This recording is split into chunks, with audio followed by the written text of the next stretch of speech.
Good evening and welcome to Crossroads. Folks, Florida Governor Ron DeSantis is expected to announce his run for president in 2024 sometime next week. On Thursday, he took a swipe at former President Trump, and he's allegedly telling donors on a call that there are only 3 candidates for 2024 who are credible. He said Trump, Biden, and DeSantis himself. According to a New York Times reporter who listened in, he said this: "I think of those 3, 2 have a chance to get elected president, Biden and me. Based on all the data in the swing states, which is not great for the former president and probably insurmountable because people are not going to change their view of him." Now, Trump's been firing back on that, and he's been posting pretty regularly on Truth Social, his own social media. He wrote on Friday this, he said, quote, "Sorry, but Ron DeSanctimonious is unelectable, and everyone knows why. I'm leading Biden by 11 points. And polls are very much on Trump's side as well.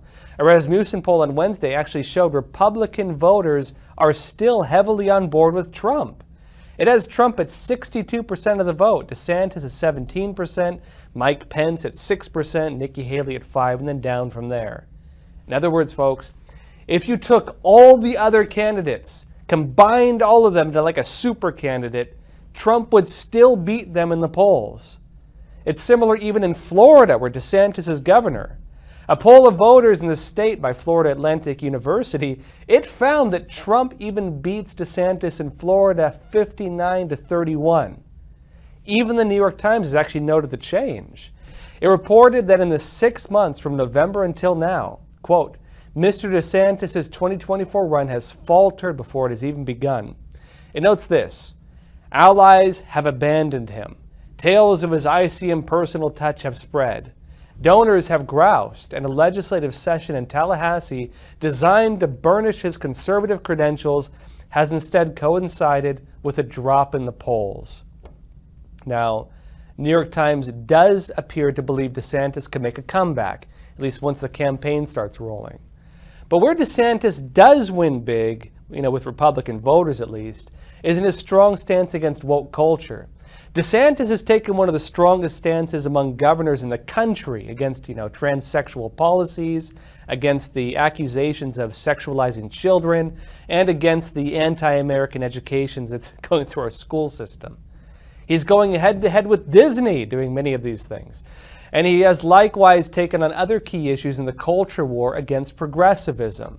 Now, for Republicans, this is a winning topic. According to an April 2023 Wall Street Journal poll, Republican voters care more about ending woke culture than they even do about things like, keeping Medicare, for example.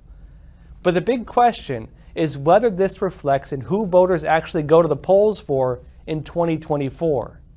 And Trump made a point to call out Ron DeSantis in the polls. He wrote this on Truth Social. He said, "After campaigning for 5 months and going nowhere but down, it looks like Ron DeSanctimonious will soon be entering the race. He has 0 chance, and MAGA will never forget." Now, what will MAGA or Trump supporters never forget? Trump's actually not really clear on what he's saying here in terms of what he means. Trump's been saying, though, that his endorsement for DeSantis during the Florida elections is the reason Ron DeSantis actually won the gubernatorial race. Now, the polls actually back that up, and Trump generally claims basically that Ron DeSantis is a MAGA phenomenon who wouldn't be able to take on the man who made him. The big elephant in the room, though, at least on polling, is that Ron DeSantis actually fumbled after Trump was indicted in New York over the Stormy Daniels case. Remember, before that, Ron DeSantis was polling really well. Trump really at that time had been pushed mostly out of the spotlight by corporate media. And then Soros DA Alvin Bragg did something that ironically pushed Trump to the forefront. What did he do? Well, he elevated misdemeanor charge against Trump that was already past the statute of limitations, turned that one charge into multiple felonies using an excuse that Trump broke a law that Bragg notably didn't even state, and then forced Trump to show up in New York City to face charges for all of those. Now, when that happened, you know what else happened? The Republican establishment that until then really looked like it was anti-Trump. They were turning against him or not even showing him or cutting out from broadcasts when he was speaking. That establishment came out to support Trump.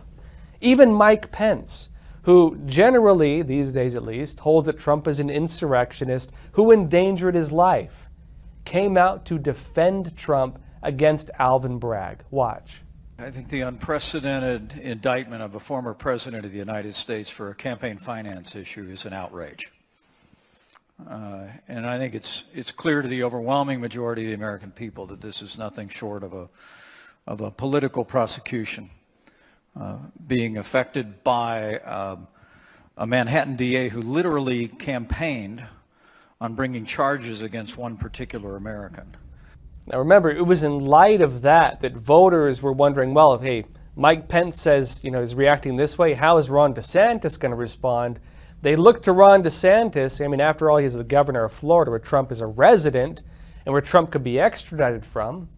And then what did Ron DeSantis do when even the aggressive anti-Trumpers on the right were defending him? DeSantis chose to stay out of it. He chose to stay silent, and that caused a public backlash, followed by a drop in the polls. And only then did Ron DeSantis come out to condemn the charges against Trump and state that Florida would not cooperate. But really, it was too late. Trump surged past DeSantis in the polls because of that. The Florida governor fell from the GOP frontrunner for 2024. He lost 26 percentage points in the polls. And the public spotlight shifted right to Trump. Now, as ironic as it sounds, Alvin Bragg may go down in history, at least for winning Trump the Republican nomination. And what we could call at this point the Bragg effect could even continue to propel Trump further into the spotlight and even higher in the polls as new charges, ironically, are brought against Trump. In Georgia, for example, it's now suspected the Fulton County District Attorney, Fani Willis, is clearing the way for charges against Trump as well. But contrary to the narrative that criminal charges, investigations, and the like are going to actually harm Trump, based on what we've seen so far, it ironically appears to be having the opposite effect.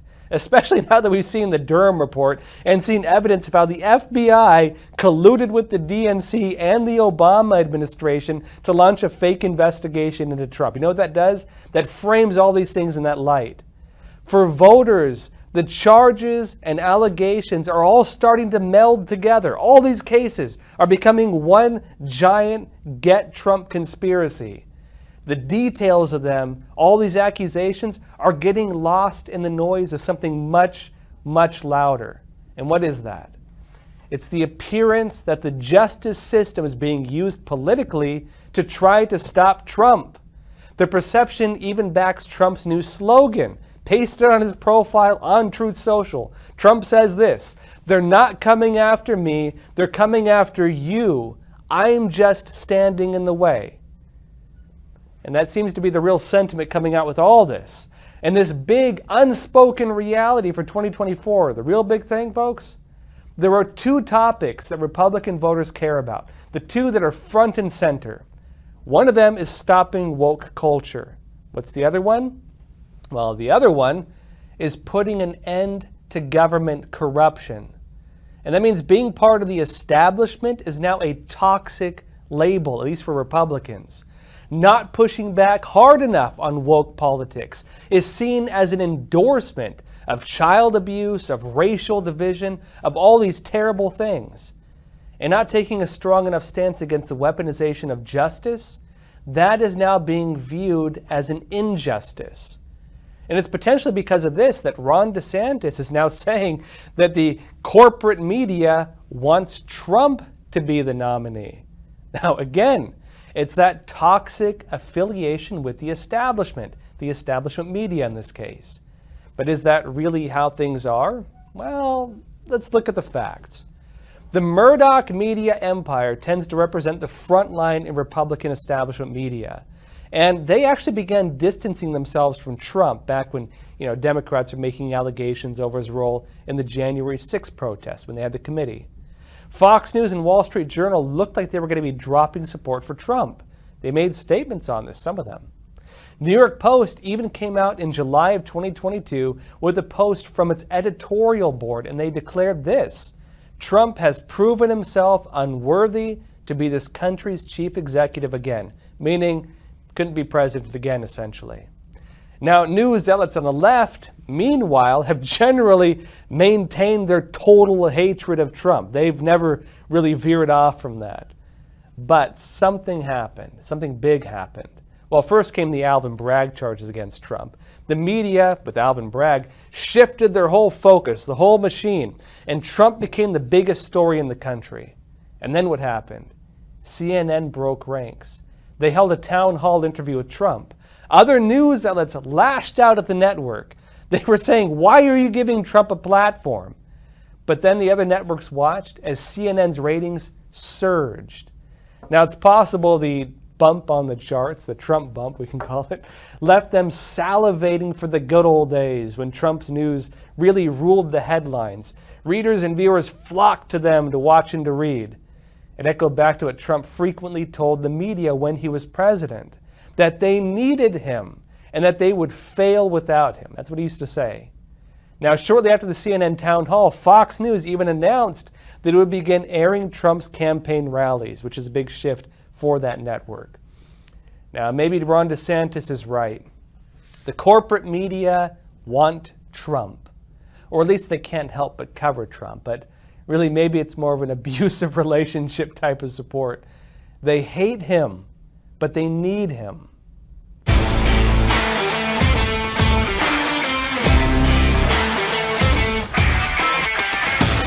That's all for tonight, folks. Thank you as always for joining us, and as always, stay informed and stay free.